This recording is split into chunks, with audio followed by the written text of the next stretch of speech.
नमस्कार दोस्तों, स्वागत है आपका हमारे एक और शानदार वीडियो में। दोस्तों, लास्ट के वीडियो में हमने देखा था कि कौन से प्लगइन्स हमको रिक्वायर्ड है हमारे ऑनलाइन बिजनेस के लिए, ई कॉमर्स बिजनेस के लिए। और इस वीडियो में हम लोग बात करने वाले थीम के बारे में कि कौन सी थीम हमें रिक्वायर्ड है। अगर हमें हमारी वेबसाइट प्रॉपर दिखनी चाहिए, एक बढ़िया रिलायबल कन्वीनियंट और एकदम क्लासी उसका लुक हो, तो उसके लिए बेस्ट थीम चूज करना भी बहुत इंपॉर्टेंट है। तो हमने जो थीम चूज करके रखी है वो है WP बिंगो की डिजिक थीम।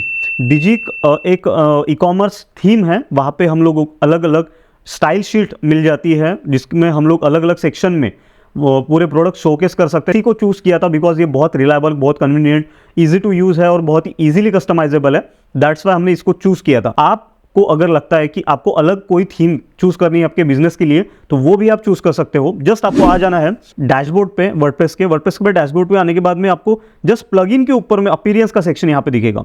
तो इसके नीचे जस्ट थीम का सेक्शन है। इसके ऊपर जैसे ही क्लिक करोगे आप, तो आप ये वाले डैशबोर्ड पे आ जाओगे। यहाँ पे जितनी भी थीम्स मैंने इंस्टॉल करके रखी है वो पूरी थीम्स यहाँ पे दिख रही है।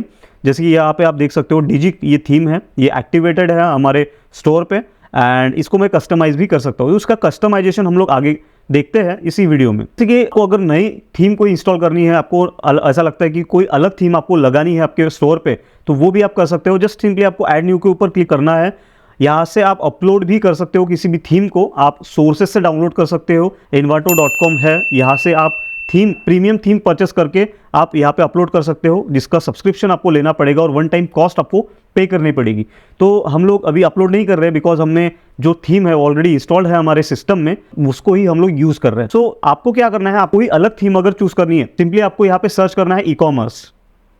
तो जैसे ही मैं ई कॉमर्स यहाँ पे सर्च करता हूँ तो मेरे सामने अलग अलग ई कॉमर्स थीम्स आ जाएंगी जो बहुत ही क्लासी लगती है दिखने में यूज़ केस के हिसाब से।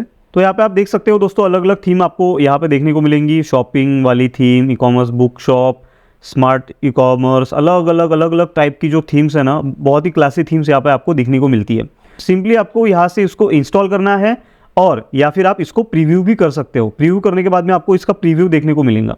किसी भी थीम को आप प्रीव्यू करके उसका लुक देख सकते हो, उसका फील देख सकते हो, उसकी स्पीड देख सकते हो, उसका लेआउट देख सकते हो, बहुत कुछ आप यहाँ से देख सकते हो। मैं अभी चलता हूँ हमारे इंस्टॉल्ड प्लगइन सेक्शन में जहाँ पे हमने अपनी जो थीम है वो इंस्टॉल करके रखी है। मैं ऐसा अज्यूम करके चलता हूँ दोस्तों कि आपने थीम इंस्टॉल कर ली है और यहाँ पे इस सेक्शन में आ चुके हो। तो आप थीम सेक्शन में जैसे ही आओगे तो यहाँ पे कस्टमाइज का एक ऑप्शन आपको दिखता है। तो कस्टमाइज के ऊपर में क्लिक करने के बाद में आपको अलग अलग कस्टमाइजेबल ऑप्शंस मिल जाते हैं एक थीम में। डिपेंड करता है कि आपने कौन सी थीम चूज करी है, उसके हिसाब से मैंने डिजिक थीम यूज करी है तो मुझे यहाँ पे कस्टमाइजेशन के ऑप्शंस अलग अलग दिखने वाले हैं। तो जैसे कि आप यहाँ पे देख सकते हो, तो ये एक आ जाता है फ्रंट एंड और इसमें हम लोग साइट आइडेंटिटी से लेकर colours, header image, background image और अलग अलग यहाँ पे menus, widgets, home page settings, उसके बाद वो कॉमर्स का सेक्शन, टोकन और CSS का अलग, ये इसका आपको कुछ करना नहीं है, ये अलग थोड़े से एडवांस लेवल के कस्टमाइजेशन है। थीम के बेसिक सेटिंग्स को देख लेते हैं। तो जैसे ही दोस्तों हम लोग कस्टमाइज के ऊपर में क्लिक करते हैं तो हमारे सामने ऐसा एक इंटरफेस आ जाता है। आपको इसके हिसाब से सेटिंग्स कर लेनी है। जनरल में जनरल आएगा, स्टाइलिंग आएगा, ई कॉमर्स आएगा, ब्लॉग आएगा एंड यहाँ पे जैसे कि हमने बैकग्राउंड जो इमेज रखी है वो कुछ भी नहीं रखी है। यहाँ पे हमने न्यूज़लेटर इमेज रखी है। कोई भी अगर न्यूज़लेटर के लिए साइनअप करता है हमारे वेबसाइट पे तो उसको ये न्यूज़लेटर चला जाएगा। तो इसके लिए ये हमने यहाँ पे बैनर सेट करके रखा है। आप पिक्सेल्स के हिसाब से इसको सेट कर सकते हो। उसके बाद में back to top on, back to top ये ऑप्शन आपको ऑन रखना है। डायरेक्शन लेफ्ट टू राइट आपको इसकी रखनी है। उसके बाद में लोगो जाना, आइकन में हमने यहाँ पे अपना लोगो डाला है। उसके बाद में वर्टिकल मेनू में हमने पिक्सल सेट किए हैं, क्या क्या कितने पिक्सल्स का वर्टिकल मेनू रहेगा हमारा। उसके बाद में हेडर का यहाँ पे सेक्शन है, कौन सा हेडर आपको लगाना है आप यहाँ पे आके चूज़ कर सकते हो। ये हेडर का ऑप्शन यहाँ पे दिखने को मिलता है।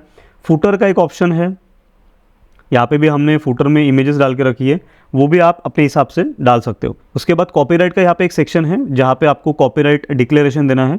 पेज टाइटल यस ये रखना है आपको, show page title, background bread crumbs, background आपको रखना है, शो ब्रेड क्रम्स यस रखना है।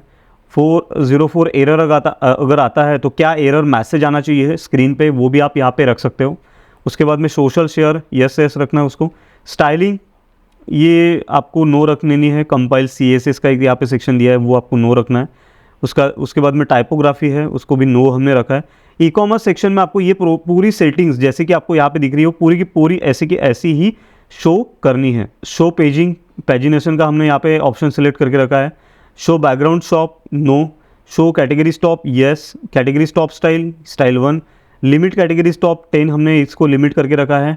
लिमिट चिल्ड्रन कैटेगरीज टॉप 5 करके रखा है। स्टाइल लेआउट शॉप, स्टाइल 1 हमने यहाँ पे सेट करके रखा है। तो ये जितने भी आपको सेटिंग दिख रही है यहाँ पे, shop product best seller, shop feature on page category, yes रखा है हमने। शॉप प्रोडक्ट फीचर्ड, ये हमने 5 करके रखा है। Show banner category, yes. Banner shop हमने यहाँ पे रखा है, एक अलग एक वर्टिकल एक हॉरिजॉन्टल इमेज हमने यहाँ पे रखी है जिसमें हमने पूरे प्रोडक्ट शो किए हैं हमारे। उसके बाद में यूआरएल बैनर शॉप हमने यहाँ पे रखा है। व्यू मोड ग्रिड स्टाइल में रखा है। तो जैसे कि आप यहाँ पे स्क्रीन पे जैसे जितने सेटिंग्स देख रहे हो उसके हिसाब से आपको पूरी सेट करके रखनी है। ये जो वीडियो है वो पॉज करके पूरी सेटिंग्स वैसी ही आपको अप्लाई कर देनी है आपके थीम में। उसके बाद में सिंगल प्रोडक्ट पेज कैसे दिखेगा, ये पूरी सेटिंग जो आपको यहाँ पे दिख रही है वो पूरी सेम अप्लीकेबल है, सेम आपको अप्लाई कर देनी है अपने थीम में। उसके बाद में ब्लॉग का एक सेक्शन है, ये भी सेटिंग आपको एकदम कॉपी कर लेनी है टॉप टू बॉटम। देन उसके बाद में डेमो इंपोर्ट अगर करना है तो ये इसका कुछ हमें अभी यूज़ नहीं है, ठीक है। तो ये था दोस्तों थीम का एक सेक्शन। ये थीम इंस्टॉल करने के बाद में ही ये हो या फिर कोई अलग थीम हो वो भी आप अगर इंस्टॉल करोगे तो आपको इसी टाइप के सेटिंग्स आपको दिखेंगी। ये सेटिंग आपको वाइजली करनी है, प्रॉपरली पढ़ के करनी है जिससे कि कुछ भी इशू ना आए थीम में और हमें थीम का प्रॉपर परफॉर्मेंस मिले। तो यही था दोस्तों आज के वीडियो में। आशा करता हूँ कि ये जो वीडियो था ये आपको समझ में आ गया होगा। अगर कुछ भी आपको इसमें इशू आता है, कुछ भी आपको क्वेरी आती है तो कमेंट सेक्शन में आप पिन कर सकते हो मुझे, वहाँ पे आपको प्रॉपर रिप्लाई आ जाएगा आपके कमेंट का। तो मिलते हैं अगली वीडियो में। अगले वीडियो में हम लोग बात करने वाले हैं इंटीग्रेशंस के बारे में, कौन से इंटीग्रेशंस आपको करने हैं आपके वेबसाइट के लिए, जिसमें हम लोग देखने वाले हैं गूगल मर्चेंट सेंटर, शिपिंग का इंटीग्रेशन, रेजर पे का इंटीग्रेशन। ये तीनों इंटीग्रेशन हम लोग आगे की वीडियो में देखेंगे। मिलते हैं अगली वीडियो में। Thank you so much for watching this video. Bye bye and as always God bless you all.